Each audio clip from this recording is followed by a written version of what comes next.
ये यूनिवर्स की सबसे बड़ी पावर है। अगर ये आपके साथ खड़ी है तो संपूर्ण ब्रह्मांड में आपका कोई बाल भी बाका नहीं कर सकता। माता की साधना करनी है तो वो कैसे करेगा? कुछ मंत्र, कुछ स्तोत्रम, कुछ ऐसा बता सकते हो जिससे माता की जो साधना है वो जल्दी कर सके आदमी? माँ ललिता त्रिपुर सुंदरी को अगर आप समझना चाहते हैं तो वो संपूर्ण ब्रह्मांडों की जननी है।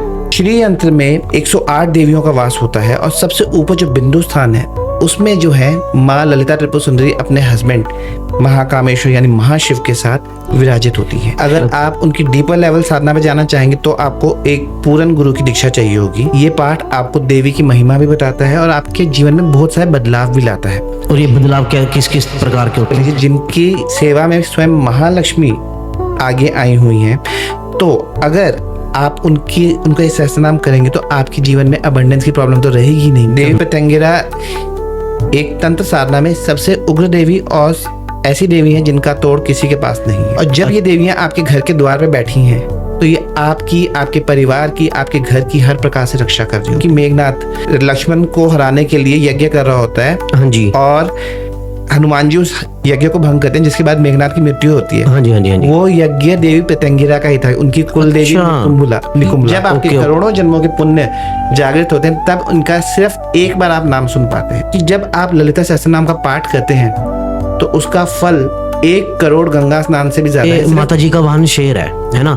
तो उन्होंने शेर को ही क्यों चूज किया? जैसे वो तो मांसाहारी शिकार करके खाता है, तो माता ने किसी और जानवर को क्यों अपना निवाहन बनाया?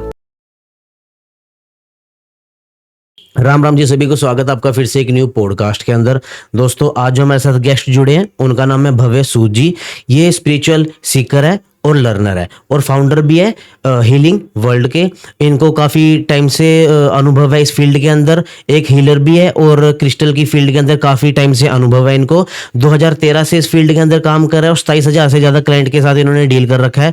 तो दोस्तों चलो हम पॉडकास्ट को शुरू करते हैं। इनके अनुभव को जानते हैं और इनकी जर्नी को जानते हैं, इन्होंने कैसे वर्क किया और कैसे लोगों की इन्होंने हेल्प किया।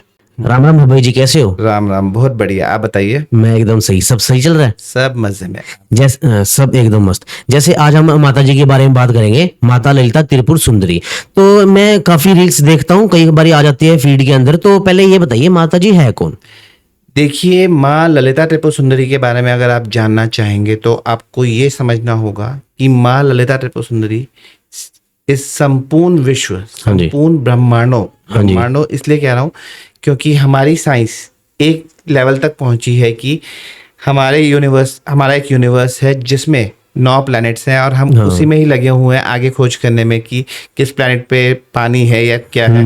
लेकिन माँ ललिता त्रिपुर सुंदरी जो कि हमारे ब्रह्मांड पुराण में, जो कि हमारे ही एक शास्त्रों में ब्रह्मांड पुराण के ललितोपाख्यान में ये लिखा गया है कि ऐसे कई हजारों ब्रह्मांड हैं। ओके। जिनमें हर ब्रह्मांड में इंडिविजुअल प्लैनेट्स हैं। जैसे हमारे यहाँ 9 है वैसे वहाँ पे भी प्लैनेट्स हैं। और हर ब्रह्मांड में एक लाइफ एग्जिस्टिंग प्लैनेट है जो कई अर्थ से एडवांस है उनमें और कई अर्थ से पीछे हैं। और हर ब्रह्मांड के इंडिविजुअल ब्रह्मा, विष्णु और महेश हैं। ओके। और माँ ललिता त्रिपुर सुंदरी जो है इन सभी ब्रह्मांडों की स्वामिनी है।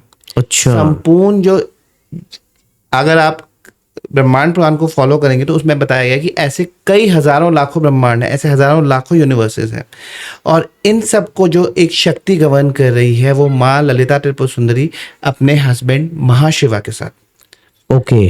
तो माँ ललिता त्रिपुर सुंदरी को अगर आप समझना चाहते हैं तो वो संपूर्ण ब्रह्मांडों की जननी है, हम सब की जननी है, हम सब की क्रिएटर वही हैं। और ये जो संपूर्ण विश्व आप देख रहे हैं वो उन्हीं की एक माया है, उन्हीं का एक खेल है और वो ही हमारे साथ हमेशा होती है।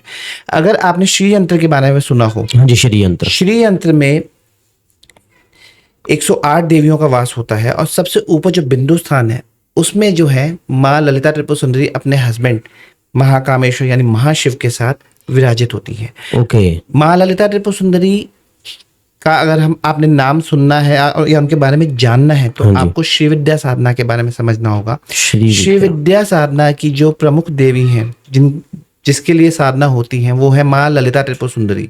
और जो हमारी तंत्र साधना है 10 महाविद्या, श्री विद्या साधना उन्हीं में से एक साधना है। और ये साधना आपके जीवन में बहुत चीज़ों का बदलाव लाती है। सबसे पहले ये साधना आपके जीवन में क्या करती है, माँ ललिता त्रिपुर सुंदरी आपके जीवन में आपको पशु भाव से उठा के आपके जीवन में से नेगेटिविटी को दूर करके आपके जीवन में एक सकारात्मकता लेके आती हैं, अपने से एक डिवाइन कनेक्शन बनवाती हैं और उसके बाद आपके जीवन की बड़ी बड़ी बाधाओं को, विपत्तियों को दूर करती हैं। और ऐसा कहा जाता है कि सनातन के 4 स्तंभ हैं, धर्म, अर्थ, काम, मोक्ष। कुछ देवी देवताओं की साधना आपको सिर्फ धर्म तक, मतलब स्पिरिचुअलिटी में लेके जाते हैं। हाँ जी, हाँ जी। कुछ देवी देवताओं की साधना आपको धर्म और अर्थ, यानी आप अबंडेंस मैनिफेस्ट करना चाहते हैं वहां तक लेके जाती हैं, लेकिन वो मोक्ष नहीं प्रदान करती या आपकी कुछ डिजायर्स पूरी नहीं करती। लेकिन माँ ललिता त्रिपुर सुंदरी एक ऐसी माता है जिनकी साधना से आप सनातन के 4 स्तंभ, धर्म, अर्थ, काम और मोक्ष, चारों प्राप्त कर सकते हैं। ओके। यह कोई साधारण साधना या साधारण विद्या नहीं है, ये बड़ी बड़ी विद्याएं इनके आगे बहुत सूक्ष्म है, क्योंकि ये संपूर्ण ब्रह्मांडों की जननी है और इनका वर्णन आपको कई और धर्मों के ग्रंथों में भी मिलता है। जैसे एक अभी मैं रेफरेंस नहीं दे सकता, लेकिन एक जगह पे रेफर्ड है, लख पाताल लख आकाश। उसमें मल्टीपल यूनिवर्सेस के बारे में ऐसे ही रेफर्ड है कि लख पाताल लख आकाश। तो इसी तरह कई धर्म ग्रंथों में इन्हीं की साधना के बारे में डिफरेंट वेज में मेंशन्ड है। Okay. The only thing is, अगर आप माँ ललिता त्रिपुर सुंदरी के बारे में समझना चाहते हैं, उनके बारे में जानना चाहते हैं, ये वो हैं जो आपके जीवन में पहले भी थी, आज भी हैं, आगे भी हैं। ना इनका कोई आरंभ है, ना इनका कोई अंत है, और ये यूनिवर्स की सबसे बड़ी पावर है। अगर ये आपके साथ खड़ी हैं तो संपूर्ण ब्रह्मांड में आपका कोई बाल भी भाका नहीं कर सकता। And this is what the महिमा ऑफ माँ ललिता त्रिपुर सुंदरी इज। ओके। तो जैसे अगर किसी ने उनकी माता की पूजा करनी है, माता की साधना करनी है, तो वो कैसे करेगा? कुछ मंत्र, कुछ स्तोत्रम, कुछ ऐसा बता सकते हो जिससे माता की जो साधना है वो जल्दी कर सके आदमी? देखिए, अगर आप माँ ललिता त्रिपुर सुंदरी के साथ जुड़ना चाहते हैं, स्टार्टिंग में अगर आप उनकी डीपर लेवल साधना में जाना चाहेंगे तो आपको एक पूर्ण गुरु की दीक्षा चाहिए होगी। हाँ जी। लेकिन अगर आप माँ ललिता त्रिपुर सुंदरी की नॉर्मल, मतलब आप अभी एक जुड़ने के स्टेज पे ही हैं, हाँ जी, तो आप माँ ललिता त्रिपुर सुंदरी का जो स्तोत्र है ललिता सहस्त्रनाम का आप रेगुलर पाठ कर सकते हैं। ओके। ये एक ऐसा पाठ है जिसके अगर आप करेंगे तो इसके लिए आपको गुरु दीक्षा की जरूरत नहीं होती। और ये 20 से 25 मिनट लगते हैं। इसके लाभ अनेक हैं, लेकिन ये पाठ आपको देवी की महिमा भी बताता है और आपके जीवन में बहुत सारे बदलाव भी लाता है। अच्छा, और ये बदलाव क्या किस किस प्रकार के होते हैं? देखिए, अगर आप ललिता सहस्त्रनाम का पाठ कर रहे हैं तो सबसे पहली चीज जो देवी आपके जीवन में करती हैं, आपके विचार, जो कई लोग कहते हैं हम स्ट्रेस से पीड़ित हैं, एंग्जाइटी से पीड़ित हैं, या हमारा मन बहुत भटकता है और बहुत नेगेटिव थॉट्स आते हैं, तो सबसे पहले देवी क्या करती हैं, वो आपके इस प्रकार के नेगेटिव इमोशंस को हील करने में मदद करती हैं। ओके। दूसरी चीज, जब आप माँ ललिता त्रिपुर सुंदरी की रेगुलर साधना मतलब ललिता सहस्त्रनाम का पाठ कर रहे हैं, तो वो आपके जो नेगेटिव थॉट पैटर्न्स होते हैं, कई बार हम लड़ रहे होते हैं ना कि ये विचार नहीं आना चाहिए हमें, वो बार बार आ रहा होता है। हाँ जी। और हम थक हार के या तो किसी काउंसलर के पास जाते हैं, किसी हीलर के पास जाते हैं, किसी साइकेट्रिस्ट के पास जाते हैं कि यार ये विचार मेरे को, और वो क्या कहते हैं, वो आपको एक मेडिटेशन दे देगा जिससे आप सो जाएंगे बस। लेकिन इस प्रकार के विचारों को रिलीज करने में, जड़ से रिलीज करने में मदद ये ललिता सहस्त्रनाम स्तोत्रम का पाठ करता है। इतना ही नहीं, जब आप ललिता सहस्त्रनाम का रेगुलर पाठ करेंगे तो आप देखेंगे कि आपके फाइनेंसेस के, अबंडेंस की अपॉर्चुनिटीज खुल रही हैं। अच्छा। अगर माँ ललिता त्रिपुर सुंदरी का आप स्वरूप देखेंगे तो उसमें देवी भगवान शिव के ऊपर विराजित हैं, महाकामेश्वर उनका जो हस्बैंड है महाशिव के ऊपर विराजित हैं, और एक तरफ महासरस्वती और एक तरफ महालक्ष्मी उनको पंखा कर रही है। ओके। तो जब आप ये इमेजिन कर लीजिए, जिनकी सेवा में स्वयं महालक्ष्मी आगे आई हुई हैं, तो अगर आप उनका ये सहस्त्रनाम करेंगे तो आपके जीवन में अबंडेंस की प्रॉब्लम तो रहेगी नहीं, क्योंकि जब स्वयं महालक्ष्मी जिनकी सेवा में तत्पर है तो माँ आपके रास्ते खोलती है। अब आजकल सबसे ज्यादा लोगों को अपनी प्रोटेक्शन के लिए डर लगता है जी, कि यार कोई हमारा काम चल रहा है, कोई हमारे पर काला जादू ना कर दे, ब्लैक नजर दोष, टोना टोटका। जब आप ललिता सहस्त्रनाम का पाठ करते हैं तो सबसे पहले देवी क्या करती हैं, देवी कि कुछ अंग प्रत्यंग देवता कहते हैं, या कहते हैं कि कुछ असिस्टेंस वाले देवता जो होते हैं। Okay okay. माँ वाराही जो माँ की सेनापति हैं, माँ नकुली, देवी प्रत्यंगिरा। देवी प्रत्यंगिरा एक तंत्र साधना में सबसे उग्र देवी और ऐसी देवी हैं जिनका तोड़ किसी के पास नहीं है। अच्छा। हाँ जी, इन शक्तियों को आपके घर के द्वार पे बिठा देती हैं कि ये मेरा भक्त है और ये मेरी साधना कर रहा है, इसके ऊपर कोई विपदा नहीं आनी चाहिए। और जब ये देवियां आपके घर के द्वार पे बैठी हैं तो ये आपकी, आपके परिवार की, आपके घर की हर प्रकार से रक्षा कर रही होती है। ओके। अगर आप पे कोई वशीकरण करने की कोशिश कर रहा है, वशीकरण आप तक पहुंचने ही नहीं देंगी। माँ प्रत्यंगिरा वो देवी हैं जिन्हों, अगर आपने रामायण में सुना हो कि मेघनाथ लक्ष्मण को हराने के लिए यज्ञ कर रहा होता है। हाँ जी। और हनुमान जी उस यज्ञ को भंग करते हैं, जिसके बाद मेघनाथ की मृत्यु होती है। हाँ जी हाँ जी हाँ जी। वो यज्ञ देवी प्रत्यंगिरा का ही था, उनकी कुल देवी अच्छा। निकुंभला। Okay okay. और अगर वो यज्ञ कर लेता तो लक्ष्मण भी उसे हरा नहीं सकते थे। तो माँ प्रत्यंगिरा वही देवी हैं। और जब आप ललिता सहस्त्र नाम का पाठ करें तो वो शक्ति आपके द्वार पर खड़ी है, आपकी, आपके परिवार की, आपके संपूर्ण फैमिली की रक्षा करने के लिए। सो जस्ट इमेजिन कि जब आप कोई आप पे ब्लैक मैजिक कर रहा है, वशीकरण कर रहा है, कुछ भी कर रहा है, बुरी नजर कुछ भी फेंकने की कोशिश कर रहा है, वो चीज आप तक पहुंचने ही नहीं देती। आप पे कोई संकट आने वाला है तो पहले वो उनसे निपटेंगी, आप तक तो वो पहुंचेगा ही नहीं। और कई बार ऐसा होता है कि आपको पता ही नहीं चलता है कि कितना भारी संकट आप पे आने वाला था, वो पहले ही निवारण कर देती हैं। तो ललिता सहस्त्र नाम का पाठ अगर आप कर रहे हैं तो देवी आपकी प्रोटेक्शन में अपनी 3 देवियां और क्षेत्रपाल को लगाती हैं, भैरव। ओके। ये सभी शक्तियां आपके अंग संग होती हैं। आप जहां जा रहे हैं वहां पे आपकी रक्षा करेंगी। और उसके साथ साथ कोई भी आपके ऊपर कुछ भी मारन मोहन कुछ भी करने की कोशिश कर रहे हैं, आप तक नहीं पहुंचेगा वो। ओके। आप निश्चिंत हो जाइए, अगर आप ललिता सहस्त्र नाम का पाठ करें रेगुलरली, देवी वो होने ही नहीं देती। उसके अलावा माँ के ही इस ललिता सहस्त्र नाम में कहा गया है कि ललिता सहस्त्र नाम जो है उसमें ये कहा गया कि माँ राज्य प्रदायिनी है। वो आपको इतना सामर्थ्य रखती है कि वो एक आपको राज्य प्रदान कर सकती है, इतना आपको धन वैभव दे सकती है कि आप राजा से कम नहीं होंगी।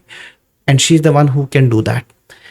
अगर आपने देखा होगा बड़े बड़े स्पिरिचुअल गुरुज जो हैं वो कुछ काम नहीं करे, लेकिन वो उनके मतलब वो बहुत लेविश लाइफ जी रहे हैं। हाँ जी। उनके बिना किसी काम के कैसे? माँ ललिता त्रिपुर सुंदरी, ललिता सहस्त्र नाम, इन सब ये देवी अगर आप इनकी साधना में हैं, आपको भोग और मोक्ष दोनों देती हैं। बेसिकली आपको अबंडेंस इतना देंगी कि ये नहीं है कि आपने आज पाठ शुरू किया तो कल ही मिल जाएगा।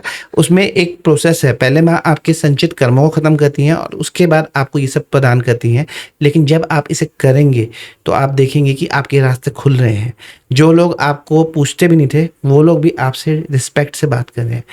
और ये आपको बहुत आगे आपके जीवन में ले जाती है। स्पिरिचुअल कॉन्शियसनेस वाइज भी आप देखेंगे कि आपके जो उग्र स्वभाव था वो शांत हो रहा है। आप कुछ चीज़ों पे जो बहुत नेगेटिव रिएक्ट करते थे वो कम कर रहे हैं, आपका डर खत्म हो रहा है। तो ये बेनिफिट्स हैं ललिता सहस्त्र नाम के।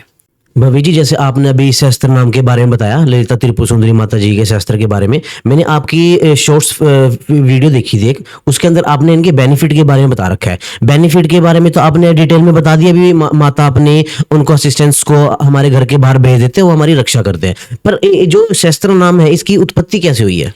देखिए, ललिता सहस्त्र नाम की उत्पत्ति एक बहुत ही दिव्य कहानी है। हाँ जी। क्या होता है कि कई 100 साल, बहुत पुरानी बात है ये, महामुनि अगस्त्य का अगर आपने नाम सुना हो, जो सप्तऋषियों में से भी एक है, उनके मन में एक बार विचार आया कि मैंने काफी साधना कर ली है और अब मुझे आगे बढ़ना चाहिए अपनी साधना में। तो कोई ऐसा दीक्षा या कुछ ऐसा ज्ञान मिलना चाहिए जिससे मैं अपनी साधना में और आगे बढ़ सकूं। तब वो भगवान हयग्रीव के पास जाते हैं। कौन? भगवान हयग्रीव। ये कौन है? भगवान हयग्रीव विष्णु जी के ही एक अवतार हैं। अच्छा। जिनका मुख घोड़े के जैसा है। और ओके। अगर आप भगवान हयग्रीव के बारे में जानना चाहेंगे तो भगवान हयग्रीव की स्टोरी ये है कि एक बार एक राक्षस पैदा हुआ था जिसका नाम था हयग्रीव, और उसने माँ ललिता त्रिपुर सुंदरी की साधना करके अमृत पाना चाहा। तो अमृत तो किसी को मिलता नहीं है, क्योंकि जिसने जो जन्म लेगा उसे मरना ही है। हाँ। तो उसने माँ ललिता त्रिपुर सुंदरी से एक अनोखा वरदान मांगा कि उसका मुख घोड़े जैसा था कि मुझे एक घोड़ा, मतलब मुझे एक, मैं हयग्रीव हूँ, हयग्रीव को हयग्रीव ही मारे। अच्छा। जिसका मुख उसके जैसा घोड़े जैसा समान हो, क्योंकि उसे लगा ऐसा होना पॉसिबल नहीं है। तो माँ ललिता त्रिपुर सुंदरी ने कह दिया तथास्तु। उसके बाद उस दानव ने विश्व में हाहाकार मचाया और ब्रह्मा जी से वेद तक छीन लिए। जब संसार से वेद चले जाते हैं तो महामारी, नेगेटिव चीज़ें बहुत ज़्यादा बढ़ जाती हैं। तो वो सब चीज़ें होने लगी। इसी दौरान बिहाइंड द सीन्स देवी ललिता त्रिपुर सुंदरी एक लीला रचती हैं, और एक बार विष्णु जी और माँ लक्ष्मी जी में एक विवाद हो जाता है। ओके। जिसमें माँ लक्ष्मी जी गुस्से में आके विष्णु जी को श्राप दे देती हैं कि आपका मुख कट, आपका शीश कट जाए। ओके। तो जब वो श्राप दे देती हैं तो उसके बाद उन्हें रियलाइज होता है कि ये तो मेरे हस्बैंड है, मैंने इनको इतना भारी श्राप कैसे दे दिया। तब माँ ललिता त्रिपुर सुंदरी कहती है ये मेरी ही एक लीला है, और समय आने पे आपको पता चलेगा कि ये किस लिए हुआ है। हाँ जी। और उसके बाद जब हयग्रीव राक्षस अपना उत्पात मचा रहा होता है तो देवता विष्णु जी के पास आते हैं कि इसका संहार कीजिए। विष्णु जी और हयग्रीव में कई सालों तक युद्ध होता है। ओके। लेकिन उसका परिणाम निकल नहीं रहा होता, क्योंकि विष्णु जी को भी कोई हरा नहीं सकता और उसको मारने के लिए हयग्रीव भी होना चाहिए। तो दोनों युद्ध करते करते कई हजारों सालों तक थक जाते हैं। तो दोनों सोचते हैं कि हम कुछ देर विश्राम करेंगे, उसके बाद फिर युद्ध स्टार्ट करेंगे। और उस समय विष्णु जी के जो धनुष की प्रत्यंचा होती है वो कटती है। एक छोटी सी भ्रामरी आके उस प्रत्यंचा को काटती है, और उस प्रत्यंचा से विष्णु जी का शीश कट जाता है। ओके। जब वो विश्राम कर रहे होते हैं तब माँ ललिता त्रिपुर सुंदरी ब्रह्मा जी को आज्ञा देती हैं कि आगे कुछ थोड़ा ही आगे एक अश्व अपने प्राण त्यागने वाला है, उसका शीश लाके विष्णु जी पे लगाइए। और ब्रह्मा जी वो शीश लेके आते हैं और अश्विनी कुमार विष्णु जी के शरीर में वो शीश लगाते हैं।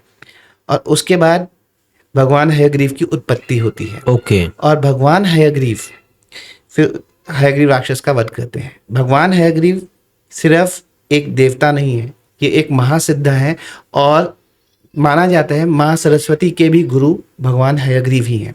ओके। तो भगवान हयग्रीव स्पिरिचुअल टर्म्स में, स्पेशली शिव विद्या साधना में एक बहुत बड़े गुरु, एक बहुत बड़े सिद्ध भी हैं।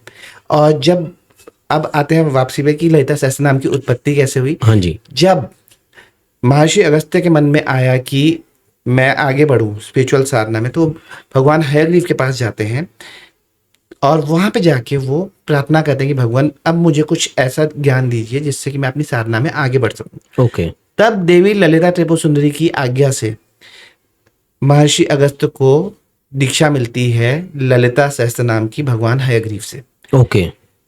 और वो क्या कहते हैं कि इस स्तोत्र को लीजिए और इस पे 500 वर्ष मेडिटेट कीजिए। जी हाँ, ये साधारण स्तोत्र नहीं है। और जब आप इस स्तोत्र का पाठ करते हैं, इसमें मेडिटेट करते हैं, इसकी साधना करते हैं, ये बहुत चमत्कार करता है। ओके। तो ये स्टोरी थी ललिता सहस्त्रनाम की। लेकिन हाँ जी। अभी कहानी खत्म नहीं हुई। महर्षि अगस्त्य के मन में एक जिज्ञासा जागती है कि कुछ मिसिंग है। तो भगवान से कहते हैं कि प्रभु मेरा मन शांत नहीं हो रहा, कुछ और मिसिंग है, मुझे और कुछ और ज्ञान भी चाहिए, कुछ और ज्ञान भी दीजिए। ओके। भगवान हयग्रीव मना करते हैं, नहीं मैं और नहीं दूंगा। तब महर्षि अगस्त्य उनके चैन पकड़ लेते हैं, कहते हैं मैं आपके चैन नहीं छोड़ूंगा जब तक आप और ज्ञान नहीं देंगे। तब माँ ललिता त्रिपुर सुंदरी प्रकट होती हैं, और तब उनकी आज्ञा से भगवान हयग्रीव उन्हें माँ ललिता त्रिपुर सुंदरी का एक और स्तोत्र प्रदान करते हैं जिसका नाम है ललिता त्रिशती। त्रिशती 300 और नाम देवी के। लेकिन उसे करने के लिए आपको दीक्षा चाहिए होती है। ओके। लेकिन ललिता सहस्त्रनाम कोई भी कर सकता है, उसके लिए कोई दीक्षा नहीं होती। ओके। तो इस तरीके से हम लोगों को, हम सबको 2 स्तोत्र मिले। एक तो ललिता सहस्त्रनाम, ललिता त्रिशती। ललिता सहस्त्रनाम हर कोई कर सकता है, कोई भी व्यक्ति कर सकता है बिना किसी गुरु दीक्षा के। लेकिन ललिता त्रिशती के लिए आपको शिव विद्या के पंचादशी मंत्र की या आपकी गुरु की आज्ञा की जरूरत होती है, जिनसे आपने ये साधना की दीक्षा ली है। तो ये है इसकी उत्पत्ति की कहानी। ओके सर, वैसे इंटरेस्टिंग कहानी थी जैसे भी आपने बताई। और देखा जाए तो लोगों को ना सिर्फ किसी मंत्र के बारे में बता दिया जाता है और लोग उसी के पीछे लग जाते हैं, बट उसके पीछे का जो लॉजिकल रीजंस होते हैं ना, वो जानना इतना लोग प्रेफर नहीं करते। बाकी जो आपने जो चीज बताई है, ये जब हम इनके बारे में लोगों को बताएंगे तो काफी लोग रिलेट भी करेंगे और उनको इंटरेस्ट भी आएगा। अब एक चीज मैं ये पूछना चाहता हूँ, जैसे आप बताए थे भी माता एक एक एग्रेशन मोड में भी रहते हैं, सात्विक माताएं, या इनका तंत्र में भी कोई प्रयोग है? देखिए, शिव विद्या साधना तंत्रोक्त साधना ही है। एक तंत्र में एक सौम्य साधना आप कह सकते हैं। जैसे ओके। तंत्र में कई उग्र देवियां भी हैं, उग्र साधना भी हैं। बगुलामुखी साधना को हाँ जी। लोग उग्र कंसिडर करते हैं। धूमावती के नाम से ही लोग भाग जाते हैं कि बहुत उग्र साधना है। लेकिन ये जो साधना है ये हर कोई कर सकता है आप गुरु दीक्षा से, क्योंकि ये भोग और मोक्ष दोनों दिलाती है। ओके। इसके लिए आपको जंगल में सब कुछ परिवार छोड़ के जाने की जरूरत नहीं है। आप अपने घर में अपने काम धंधे को देख रहे हैं, आप अपना व्यापार देख रहे हैं, अपनी जॉब देख रहे हैं, उसके साथ भी आप इस साधना को कर सकते हैं, provided you are willing to dedicate the time. और दूसरी चीज, ये एक सौम्य साधना है। इसमें कोई ऐसा नहीं है कि कोई उग्र कोई रूल हो या कुछ ऐसा। ये एक बहुत नॉर्मल तरीके से आप कर सकते हैं। इसके बेनिफिट्स असीम और अपार हैं। ओके। लेकिन आपकी तरफ से एफर्ट ये होगा कि अगर आपको इसकी दीक्षा मिली है, आपके ऊपर देवी की कृपा हुई है, तो आप इसे रेगुलरली कीजिए, क्योंकि ये आपको आपके जीवन में बहुत आगे ले जाती है। सबसे पहले देवी क्या करती है, आपके संचित कर्मों को, पुराने कर्मों को, नेगेटिव कर्मों को खत्म करती हैं। जो कि स्टार्टिंग का हर साधक का, जब आप साधना शुरू करेंगे कि आप जिससे आपके जीवन में विपदाएं ना आए, उसके बाद जब आप साधना कंटिन्यू करेंगे तो आपको फिर वो ब्लेसिंग्स देना शुरू करती हैं। जो जो चीज़ें आप मैनिफेस्ट करना चाहते हैं वो सब देती हैं। और ऐसा कहा जाता है कि जब आप ललिता त्रिपुर सुंदरी का नाम सुनते हैं तो आप अपने जन्म मरण के चक्र से छूटने के, मतलब 2-4 जन्म, कई सिद्ध कहते हैं कि 3 जन्मों में आप मोक्ष प्राप्त कर लेते हैं। कई सिद्ध कहते हैं कि ये आपका शायद आखिरी जन्म है जब आप इसका नाम सुनते हैं, क्योंकि कलयुग जो है इसमें ये साधना बहुत आसानी से आज देवी प्रदान कर रही है। ओके। ललिता त्रिपुर सुंदरी का नाम आज से 10 साल पहले हार्डली किसी को पता था, लेकिन जैसे जैसे कलयुग की नेगेटिविटी बढ़ती जा रही है तो देवी खुद पॉडकास्ट के थ्रू, इन सब की चीज़ों के थ्रू अपना प्रचार हम सबसे करवा रही हैं, क्योंकि वो चाहती हैं कि लोग उनसे जुड़ें और कलयुग की नेगेटिविटी से बचें। क्योंकि जब आपके पास ईश्वर का नाम होगा तब कोई भी नेगेटिव फोर्स आप पे हावी नहीं हो सकेगी। और यही कारण है आज आप हर किसी पॉडकास्ट में इनका नाम आप सुन रहे हैं, वरना इनका नाम इतनी आसानी से लोग सुन भी नहीं पाते थे। और कहते थे कि जब आपके करोड़ों जन्मों के पुण्य जागृत होते हैं तब उनका सिर्फ एक बार आप नाम सुन पाते हैं। ओके। और ललिता सहस्त्र नाम के बारे में भी एक चीज आपको और बताना चाहूंगा कि जब आप ललिता सहस्त्र नाम का पाठ करते हैं तो उसका फल 1 करोड़ गंगा स्नान से भी ज्यादा है, सिर्फ एक सहस्त्र नाम का पाठ करने में। ओके। जो कि सिर्फ 20 से 30 मिनट का पाठ है। तो आप सोच लीजिए, आप महाकुंभ में जाके डुबकियां लगा लीजिए हजारों, और एक तरफ ललिता सहस्त्र नाम कर लीजिए। 1 करोड़ गंगा स्नान का फल सिर्फ एक ललिता सहस्त्र नाम में। This is what the power of goddess is. Sir, जैसे अब दुर्गा माता जी के बारे में मैं कुछ पूछना चाहता हूँ। जैसे माता जी का वाहन शेर है ना, तो उन्होंने शेर को ही क्यों चूज किया? जैसे वो तो मांसाहारी या शिकार करके खाता है, तो माता ने किसी और जानवर को क्यों अपना निवाहन बनाया? देखिए, सबसे पहली चीज आपको अगर इस चीज के बारे में समझना है तो आपको ये समझना होगा कि माँ दुर्गा है कौन। माँ दुर्गा वो है जो दुर्गम से भी दुर्गम कार्य को बहुत सहजता से कर देती है। वो सिर्फ आपको अगर चुनती हैं तो उनका ये पर्पस नहीं है कि आपको बस चुना है, वो आपको एक लीडर, एक नेतृत्व वाला व्यक्ति बनाने की कैपेसिटी रखती हैं। और उनमें इतनी पावर है कि वो एक भिखारी को भी चक्रवर्ती सम्राट बना सकती है। ओके। आप माँ दुर्गा, आप जितने भी लीडर्स को देखेंगे, उन्होंने या तो इस जन्म में या अपने पिछले किसी जन्मों में, किसी भी जगह, किसी भी कंट्री के देख लें, पूर्व जन्मों में कहीं ना कहीं उन्होंने माँ दुर्गा या उनके किसी फॉर्म से एसोसिएटेड थे, तभी वो आज लीडर हैं। क्योंकि माँ बनाती ही लीडर्स हैं। राजा, अगर आप महाभारत के युद्ध से भी पहले कृष्ण जी ने अर्जुन को कहा था कि माँ दुर्गा की साधना करो, क्योंकि माँ दुर्गा सबसे पहले एक तो शत्रुओं का नाश करती हैं आपके, और आपको एक लीडरशिप स्किल देती है। शेर कौन है? जंगल का राजा। हाँ जी। ठीक है। अब दूसरी बात पे आते हैं, सिंह वाहन का क्या अर्थ है? देखिए, जब भगवान आपके जीवन में आते हैं तो सबसे पहले वो क्या करते हैं, आपकी उग्र टेंडेंसी उसको काबू करवाने में हेल्प करते हैं। आपके जो उग्र स्वभाव होता है, शेर उग्र जानवर तो है ही है। हाँ जी। ठीक है। तो माँ दुर्गा क्या करती हैं, वो ये सिंबलाइज करती हैं कि हमारे अंदर जो नेगेटिव ट्रेट्स हैं, अगर हम उन्हें काबू कर लें तो हम एक बहुत ही अच्छी स्टेज पे पहुंच सकते हैं। शेर मांसाहारी भी है, सब कुछ है, उसमें हर तरह की नेगेटिविटी है। अब दूसरी चीज़ है जो शिव पुराण में इस बारे में ब्रह्मा जी ने भी माँ दुर्गा से पूछा था। एक्चुअली क्या होता है, जब शुम्भ निशुम्भ का वध करने से पहले शिव जी एक लीला रचते हैं, जिसकी वजह से देवी साधना में जंगल में फिर से जाती हैं, क्योंकि उन्हें कौशिकी रूप उत्पन्न करना था, जिससे कि वो शुम्भ निशुम्भ का वध कर सके। तो जब वो उस पे जाती हैं तो उस जंगल में एक शेर घूम रहा होता है जो मांसाहारी था। वो जाता इस भाव से है कि वो देवी को खाएगा, लेकिन जैसे जैसे वो माता की प्रेजेंस में आता है तो वो अपना उग्र स्वभाव भूल जाता है। ओके। भूल जाता है कि मैं इन्हें खाने आया हूँ, और वो उनकी सेवा में तत्पर हो जाता है। वो उनकी साधना स्थल की रक्षा कर रहा होता है, और कोई भी जीव जंतु उनको डिस्टर्ब करने या कुछ भी आ रहा हो तो उनको भगाता है कि माता यहाँ पे साधना कर रही है, तो मैं यहाँ पे कोई डिस्टर्ब नहीं करेगा। उनकी रक्षा कर रहा होता है, हाँ जी। उनकी सेवा में लग गया। ठीक है। तो जब माता की साधना पूर्ण होती है और ब्रह्मा जी आते हैं उन्हें कौशिकी के रूप में, तब वो कहती हैं कि मैं इस सिंह को अपना वाहन स्वीकार करती हूँ। तो वो कहते हैं कि देवी, इस सिंह ने तो कई ऋषि मुनियों को भी खाया है और इसने बहुत पाप किए हैं, तो आप इस पे इतनी कृपा क्यों कर रही हैं? जैसे कि हाँ जी। तो वो कहती हैं कि ये एक सबसे पहले, ये इसने मेरे शरण में आने से पहले जो किया तो किया, लेकिन मेरी शरण में आने के बाद इसने अपना उग्र स्वभाव छोड़ दिया, अपनी नेगेटिव टेंडेंसीज छोड़ दी।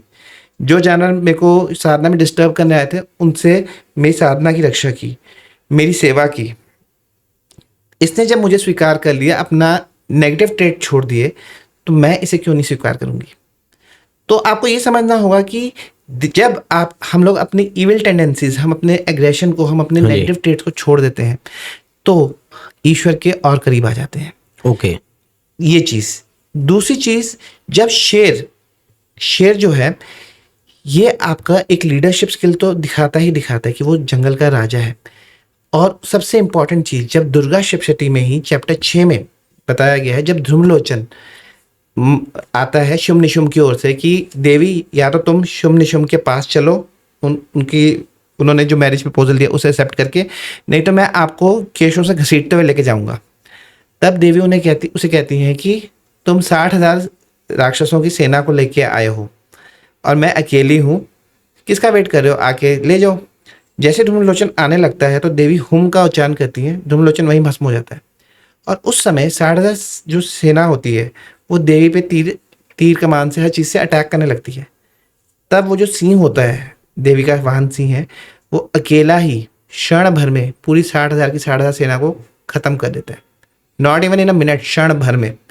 तो आपको ये समझना होगा कि देवी क्या दर्शाना चाहती है कि जब आप ईश्वर की शरणागति हो जाते हैं, जब आप ईश्वर के पास आ जाते हैं, अपना अतीत को भूल के, आपने अतीत में क्या पाप किए हैं, अगर आप उनको प्रायश्चित भाव से, सेवा भाव से ईश्वर के पास आ रहे हैं, तो ईश्वर सिर्फ आपको अपनाते ही नहीं है, वो आपको अपने जैसा बना लेते हैं। वरना आप इमेजिन कीजिए, एक शेर 60,000 की सेना को मार सकता है क्या?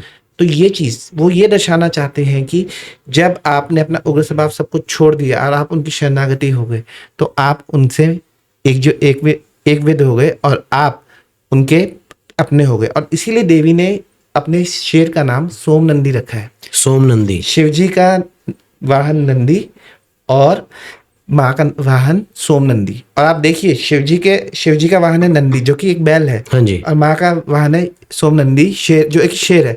और दोनों इकट्ठे रह रहे हैं। शेर और बैल इकट्ठे रह सकते हैं क्या? ये तभी होता है जब हम ईश्वर से मिल जाते हैं। तो दिस इज व्हाट इट्स। हमारे शास्त्रों में जो भी चीजें हैं वो उनकी बहुत डीप मीनिंग है, लेकिन हमारा जो लॉजिकल माइंड है वो हमें वो समझने नहीं देता। हाँ जी भव्य जी, जैसे आपने माता जी के बारे में बताया, आपने ललिता त्रिपुर सुंदरी माता जी के जो बेनिफिट्स है, उनके पूजा के बेनिफिट्स है वो बताए। अगर कोई व्यक्ति माता दुर्गा जी की पूजा कर रहा है तो उसकी लाइफ के अंदर क्या क्या चेंजेस आएंगे?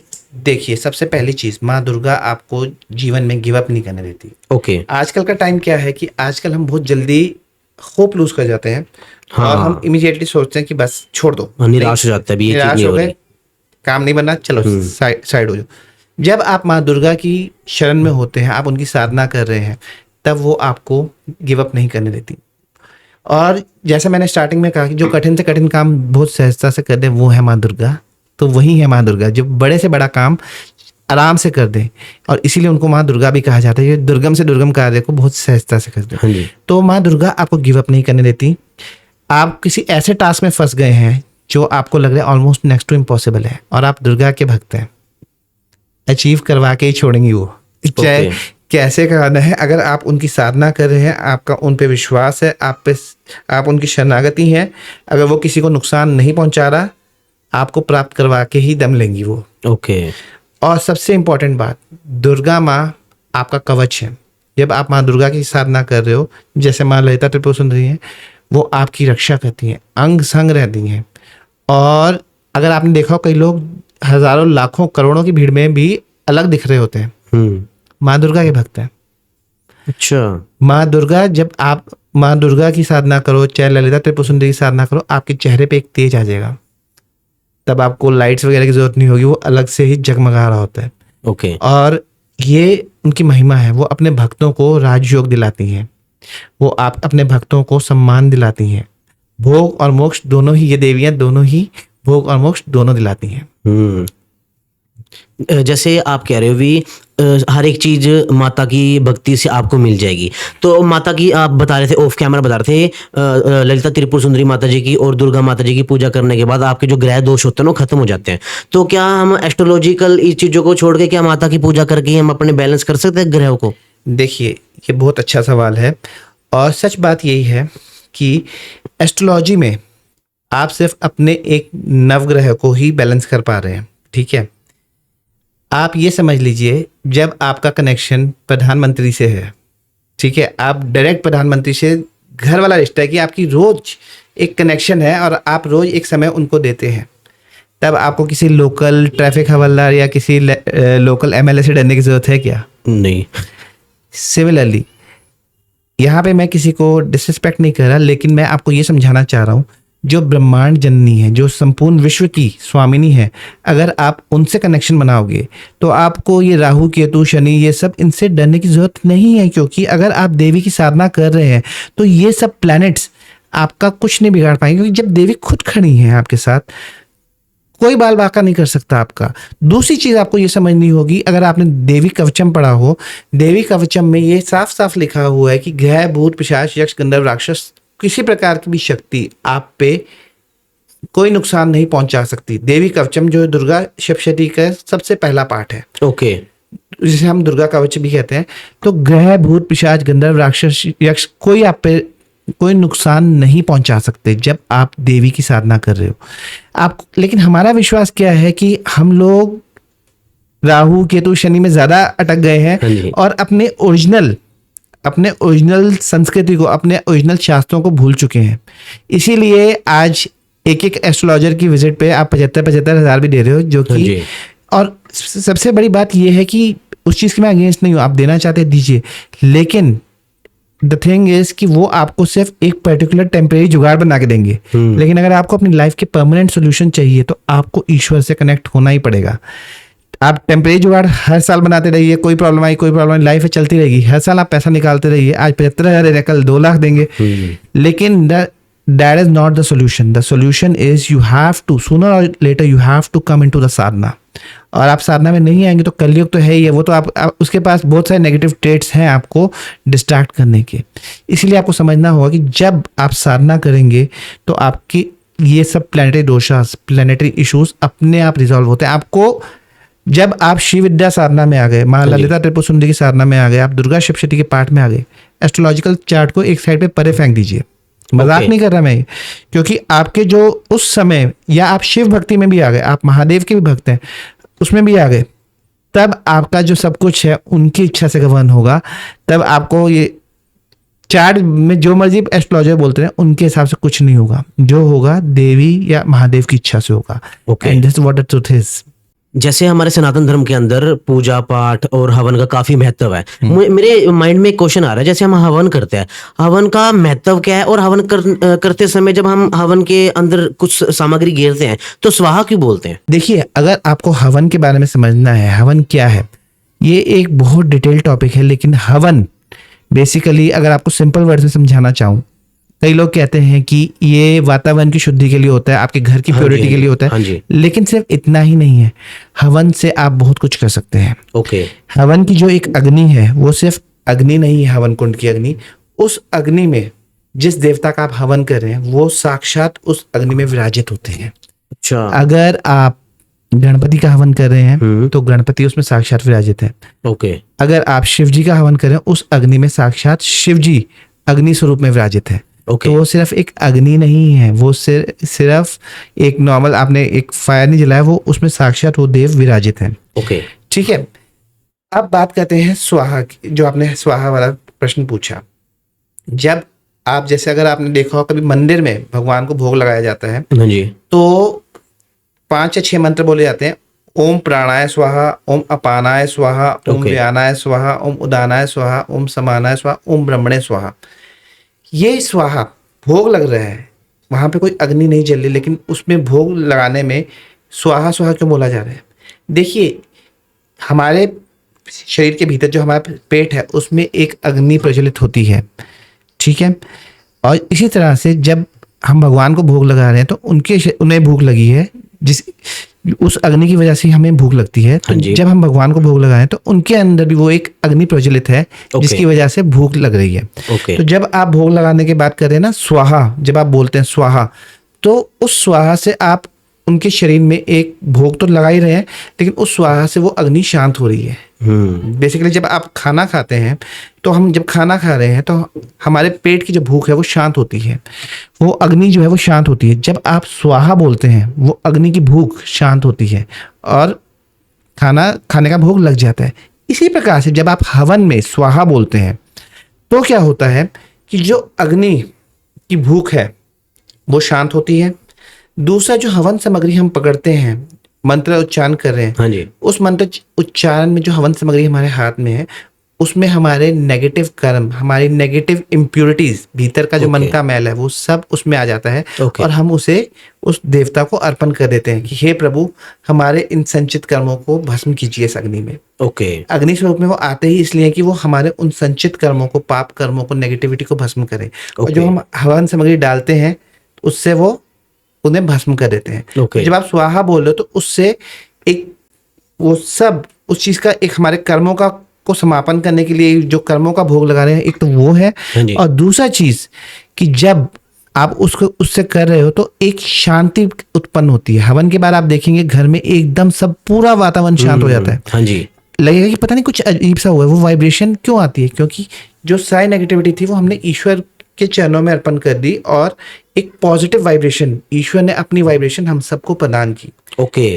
तो हवन का एक बहुत डीप मीनिंग है। अगर हवन पे हम बात करने लग जाए तो एक पूरा पॉडकास्ट भी कम है। लेकिन बेसिकली हम आहुति के थ्रू ईश्वर को भोग लगा रहे हैं जिससे उस अग्नि का उग्र स्वभाव शांत हो रहा है। और वो हमारे संचित कर्मों को, हमारे पाप कर्मों को, हमारे नकारात्मक कर्मों को भस्म कर रही है। और यही महिमा है हवन में स्वाहा बोलने की। ओके सर, मेरा ना एक माइंड में क्वेश्चन है। जैसे अब सोशल मीडिया के ऊपर ना काफ़ी रील्स आपको मिलेगी, यूट्यूब पे भी मिलेगी, इंस्टाग्राम पे भी, कामाख्या माता जी की। अब ज़्यादातर लोगों को पता लग ही गया है माता जी की क्या मान्यता है, वहाँ पे इतना सिद्ध पीठ क्यों है। वो एक ना वहाँ पे ना योनि की फॉर्म में ना वहाँ पे बनी हुई है, योनि की फॉर्म में वहाँ से पानी निकलता रहता है। मैंने सुनी थी कई चीज़, तो वो क्या चीज़ है? वो योनि के अंदर से पानी क्यों निकल रहा है वहाँ? देखिए, सबसे पहले आपको समझना होगा कि कामाख्या पीठम एक सिर्फ पीठम नहीं है, वो एक जेन्युइन योनि पीठम है। ओके। जब देवी सती ने आत्मदाह किया था तब भगवान शिव उनके शरीर को लेके कई लोगों में घूम रहे थे दुखी अवस्था में। अच्छा।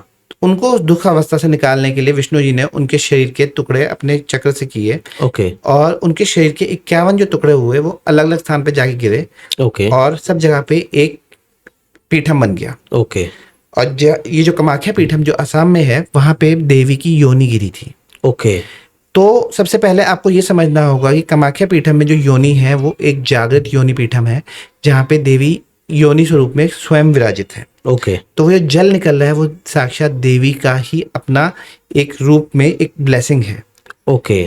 दूसरी चीज आपको कामाख्या माँ के बारे में समझनी होगी। आजकल यूट्यूब और इंस्टाग्राम पर बहुत चीजें आती रहती हैं कि माँ कामाख्या है कौन। कामाख्या माँ हम सबकी जननी है। ओके। हम सब की उत्पत्ति, चाहे ओके। आप हो, मैं हूँ, चाहे एक छोटा सा कीड़ा है या एक सामने कुत्ता है या एक छिपकली है, ओके। हम सब की उत्पत्ति नोइंगली या अननोइंगली कामाख्या से ही हुई है। और ये मेरे गुरुजी अमितानंद नाथा सरस्वती जी, जो कि देवीपुरम के फाउंडर भी हैं, ओके। उन्होंने वो कहा करते थे कि हम सब की उत्पत्ति, हम सब की जननी देवी कामाख्या है। ओके। और अगर आप बात करेंगे 10 महाविद्या की या किसी भी तंत्र साधना की, उसमें भी कामाख्या माँ का सबसे इम्पोर्टेंट रोल है। ओके। बिना कामाख्या की कृपा के आप किसी भी तंत्र साधना में आगे नहीं बढ़ सकते, ओके। क्योंकि कामाख्या ही है जिसके थ्रू ये सभी 10 महाविद्या उत्पन्न हुई है। ओके। और जब इनकी कृपा होती है तभी वो आप आगे बढ़ पाते हैं। और इन्हीं के थ्रू इस संपूर्ण विश्व का, संपूर्ण ब्रह्मांड का, आप ये सोचेंगे ये देवी सती की योनि है, इसलिए जब देवी ने आत्मदाह किया तभी से कामाख्या पीठम, कामाख्या उससे पहले का कंसेप्ट है। बेसिकली सृष्टि की उत्पत्ति हाँ जी।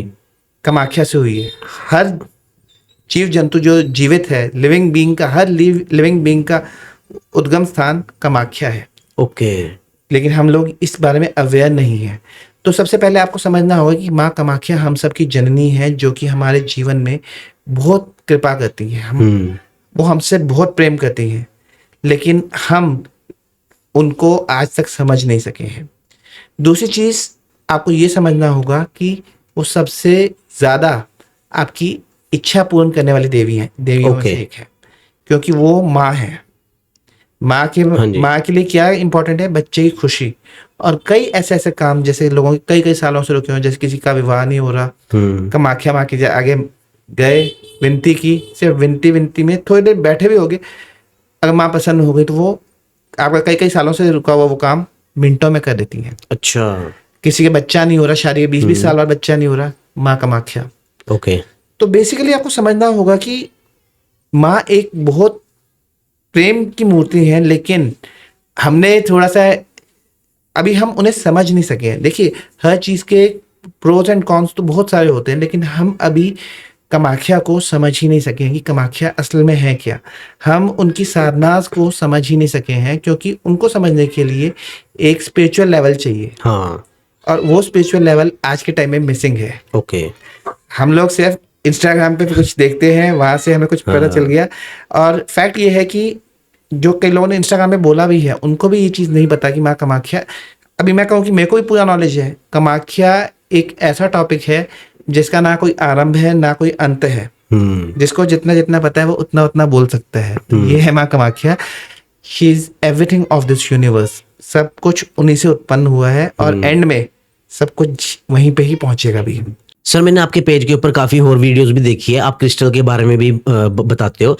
आज हम क्रिस्टल के बारे में थोड़ी बात करते हैं। जो लोग पहले कर रहे थे ना, आप मनी के लिए ले लो या नजर दोष के लिए ले लो, हम ये सारी चीजें कवर नहीं करेंगे, हम कुछ अलग कवर करते हैं, ताकि क्योंकि अब सोशल मीडिया पे वो चीजें तो है ही है। बिल्कुल। मैं रैंडमली आपको बताता हूँ, जैसे कोई बच्चा है, स्टूडेंट है, वो स्टेज पे बोल नहीं पाता है ना, उसको डर लगता है, उसके मन में कुछ बात है, बट वो बोल नहीं पाता, डर जाता है सामने वाले के सामने, तो उसके लिए कोई है क्रिस्टल? देखिए, सबसे पहली चीज जो आपके क्वेश्चन से मैं समझा कि अगर किसी व्यक्ति को स्टेज पे स्पीच देना है, हाँ जी, चाहे स्टूडेंट है चाहे एक प्रोफेशनल है, उसे स्पीच देना है और उसके पास कंटेंट अच्छा है, लेकिन वो बोल नहीं पा रहा, stage fear, public speaking fear.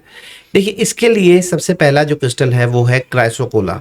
क्राइसोकोला, हाँ जी, ये एक काफी इफेक्टिव क्रिस्टल है जो आपके थ्रोट चक्र को हील करता है। बेसिकली स्टेज फियर की वजह से क्या होता है कि आपके पास पॉइंट्स होते हैं, लेकिन आप उसे एक्सप्लेन नहीं कर पा रहे। हाँ जी, आप बोल भी रहे हैं, लेकिन लोग सुन नहीं रहे, क्योंकि आप उन्हें उस तरीके से एक्सप्रेस ही नहीं कर पाए। तो उसके लिए एक क्रिस्टल है क्राइसोकोला, दूसरा क्रिस्टल है सोडा लाइट। ये दोनों आपके थ्रोट चक्र को हील करते हैं और आपको एक इनर कॉन्फिडेंस देते हैं कि आप हजारों लाखों की भीड़ में भी बिंदास बोल सकें। क्योंकि क्या इशू होता है कि कई बार हमारे पास पॉइंट्स होते हैं, हमने प्रिपरेशन इतना अच्छा किया होता है, लेकिन सामने भीड़ देख के ही सब गायब। हाँ, एकदम नर्वस हो जाता है आदमी। हाँ, तो उन केसेस में क्राइसोकोला और soda light is one of the best. Okay. और सर, अगर किसी के घर में वास्तु दोष है तो क्या कोई क्रिस्टल वास्तु दोष को भी खत्म कर सकता है? देखिए, वास्तु दोष के लिए सबसे इफेक्टिव क्रिस्टल जो है वो है गोमती चक्रास। अच्छा। गोमती चक्रास आप चाहे तो इसे एक लाल कपड़े में बांध के रख सकते हैं। अब अगर आप कंस्ट्रक्शन कर रहे हैं तो घर की नींव में ही डाल दीजिए। अगर आपका घर ऑलरेडी बन चुका है और आपको लग रहा है वास्तु दोष है, तो आप इसी तरह से गोमती चक्र उसको लाल कपड़े में डाल के घर के मंदिर में रख दीजिए ओके और वहां पे रोज रेगुलर धूप बत्ती और अपनी थोड़ी पूजा पाठ कीजिए। और उसके अलावा एक प्रोडक्ट आता है गोमती चक्र पिरामिड। आप उस पिरामिड को भी अपने घर में, मंदिर में या अपने घर के किसी भी स्थान पे लगा लीजिए, वो भी काफ़ी हेल्पफुल है इन हीलिंग द वास्तु दोष। तो ये क्रिस्टल्स हैं जो आपको वास्तु दोष में काफ़ी हेल्प कर सकते हैं इन ओवरकमिंग दैट। ओके। और सर अगर किसी ने अपनी दुकान के अंदर बरकत करनी है, गले के अंदर कोई क्रिस्टल रख सकता है जिससे धन आए और क्लाइंट्स भी आए? देखिए, सबसे पहले अगर आपने अपने दुकान में, अपने वर्क प्लेस में अबंडेंस अट्रैक्ट करना है, हाँ जी, तो या क्लाइंट्स अट्रैक्ट करने हैं, तो उसके लिए सबसे बढ़िया क्रिस्टल जो है वो है एक रॉ पायराइट। आप रख लीजिए छोटा सा क्लस्टर, लाल कपड़े के ऊपर ही रखिए और उसे अपने गले में डाल लीजिए, या फिर अपने वर्क प्लेस टेबल पे भी लाल कपड़े में रखिए। और पायराइट नई अपॉर्चुनिटीज भी अट्रैक्ट करता है, लोगों को भी अट्रैक्ट करता है, और उसके साथ साथ रेगुलर क्लाइंट का एक रिलेशनशिप जो बन जाता है ना आपसे, हाँ जी, उसमें भी काफ़ी हेल्पफुल है। ओके, क्योंकि पायराइट जो है वो आपके लॉन्ग टर्म क्लाइंट्स बनाने में भी, अट्रैक्ट करने में भी काफ़ी हेल्पफुल है। तो अगर आप चाहते हैं कि आपके बिजनेस में लॉन्ग टर्म रिटर्निंग क्लाइंट्स आए ही आए और जो आगे भी आपको रिकमेंड करें, हाँ जी, उसके लिए भी पायराइट काफ़ी अच्छा है। ओके। सर जैसे आज के टाइम में देखा जाए तो अपने कम है और दूसरे टांग खींचने वाले ज़्यादा है ना? अगर हम कहीं जॉब कर रहे हैं या अपनी दुकान अच्छी चल रही है तो हिडन्स जो एनिमीज होते हैं ना काफ़ी खड़े हो जाते हैं। तो कोई ऐसा क्रिस्टल जिससे हिडन एनिमीज दूर रहे हमसे, ना हमको हानि भी ना पहुंचाए? देखिए, इसके लिए मैं आपको सबसे अच्छा बताऊंगा। इसमें कई क्रिस्टल्स हैं, लेकिन जो सबसे अच्छा, जो मैं पर्सनली बिलीव करता हूँ, ग्रीन एवेंचुइन गणपति जी का लॉकेट, या अपने वर्क टेबल पे या अपने शॉप के मंदिर में ग्रीन एवेंचुइन गणपति जी का एक आइडल रख लीजिए और रेगुलरली थोड़ा गणपति जी पे मंत्र जाप कीजिए। ये सबसे बेस्ट है, क्योंकि गणपति जी क्या करते हैं, एक तो आपके काम में विघ्न आने नहीं देंगे, जो आ रहे होंगे उनको भी हटाएंगे, हाँ जी, और जो ऐसे विघ्न डालने वाले खड़े होंगे उनको भी वो हटा देते हैं। ओके, ठीक है। उसके अलावा आप यूज़ कर सकते हैं black obsidian, it okay, is one of the best. उसके अलावा आप यूज़ कर सकते हैं टाइगर आई। ब्लैक टर्मोलिन भी अच्छा है, लेकिन tiger eye is much better then in this scenario. Tiger eye आपके हिडन एनिमीज को से आपको प्रोटेक्ट भी करता है, इवन वर्क प्लेस पॉलिटिक्स में भी आपको बचाता है। ओके, कि आपको कोई टांग खींचने वाला है, तो उसमें अगर आप वर्क प्लेस पॉलिटिक्स से बचना चाह रहे हैं, तो या तो ग्रीन एवेंचुइन गणपति जी का लॉकेट यूज़ कीजिए, या ग्रीन एवेंचुइन गणपति जी को यूज़ कीजिए, या टाइगर आई को यूज़ कीजिए। These are one of the best crystals जो कि आपको हेल्प कर सकते हैं। ओके। और सर स्टूडेंट्स के लिए अगर एग्ज़ाम चल रहा है, कोई प्रिपरेशन कर रहा है एग्ज़ाम की, कॉम्पिटिटिव एग्ज़ाम की, तो उसके बारे में? देखिए, स्टूडेंट्स के दो चीज़ें होती हैं। एक तो होता है कि जैसे अभी हमने डर के बारे में बात किया कि कल एग्ज़ाम है, रात जी, तक बहुत पढ़ा और सुबह जाके डर के मारे एग्ज़ाम में बर्बाद करके आ गया। तो उस सिनेरियो में जहाँ डर आ गया, वहाँ पे आप स्टूडेंट्स के लिए जो बेस्ट रहेगा वो है गणपति जी, ग्रीन एवेंचुइन गणपति जी का लॉकेट, या फिर अपने स्टडी टेबल पे एक छोटा ग्रीन एवेंचुइन गणपति रखें ओके, और रेगुलरली गणपति जी का मंत्र जाप 5 से 10 मिनट करें। ओके, उससे उनका एक तो डर रिलीज होगा। ठीक है। हाँ जी, दूसरा, गणपति जी विद्या और बुद्धि के दाता हैं। ठीक है। तो वो आपको एग्जाम स्ट्रेस आने ही नहीं देते, okay, and you will do the best in your exams. तो आप बिंदास अपना एग्जाम दे सकते हैं। लेकिन अगर मान लीजिए अब आपके मन में है कि आप क्रिस्टल, कुछ और क्रिस्टल यूज करना चाहते हैं, तो to overcome fear of exam आप यूज कर सकते हैं रेड जैस्पर और मुकाइट जैस्पर। ओके, ठीक है। अब दूसरा चीज आती है स्टूडेंट्स में, एक होती है डिस्ट्रैक्शन। आपने बुक खोली, 5 मिनट बाद आपको याद आया इंस्टाग्राम पे कोई लाइक आया, चलो अब देखते हैं इंस्टाग्राम। फिर 10 मिनट बाद आपको फिर बुक शुरू की, फिर दोबारा यूट्यूब पे चले गए, और आपने किताब तो 1 घंटे खोली रखी, लेकिन पढ़े आप 10-20 मिनट भी नहीं, और जब 10-20 मिनट पढ़े उसमें भी आपने कुछ नहीं किया। इस तरह के डिस्ट्रैक्शन से बचने के लिए अगर आपको क्रिस्टल चाहिए, तो अगेन गणपति जी, ग्रीन एवेंचुइन गणपति जी लॉकेट, ग्रीन एवेंचुइन गणपति जी आइडल, इस तरह की विघ्न बाधाओं को दूर करते हैं।